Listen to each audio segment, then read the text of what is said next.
Μετά την πτώση του Μεσολογγίου, τον Απρίλιο του 1826, ο Κιουταχής με το στρατό του προχώρησε προς την Αττική για να καταστήλει εντελώς την επανάσταση στη Ρούμελη. Κυρίευσε την πόλη των Αθηνών και πολιόρκησε στενά την Ακρόπολη, που την υπερασπιζόταν η φρουρά της με αρχηγό τον στρατηγό Γιάννη Γκούρα.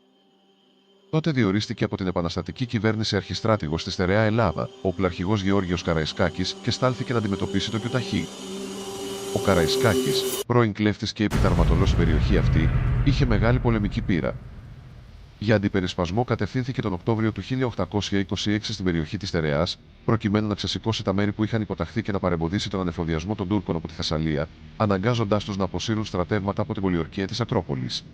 Ο Καραϊσκάκης νίκησε τις Οθωμανικές δυνάμεις στο Δίστομο, καθώς και σε επταήμερη μάχη που έδωσε εναντίον του στην ορεινή Αράχοβα, τον Νοέμβριο του 1826.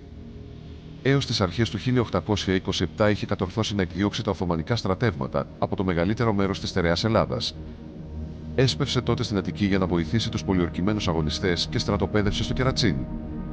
Οι Άγγλοι αξιωματικοί Τσόρτς και Κόχραν, στους οποίους η κυβέρνηση είχε αναθέσει την αρχηγία των ελληνικών ενόπλων δυνάμεων της Στεριάς και της Θάλασσας, αποφάσισαν να επιτεθούν αμέσως εναντίον των Τούρκων για να σωθεί η Ακρόπολη.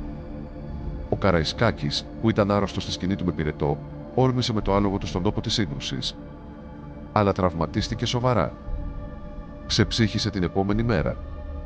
Ήταν 23 Απριλίου του 1827. Λίγο πριν πεθάνει, συνέστησε στους συγκεντρωμένους οπλαρχηγούς να έχουν ομόνοια και να συνεχίσουν τον αγώνα για την ελευθερία της Ελλάδας.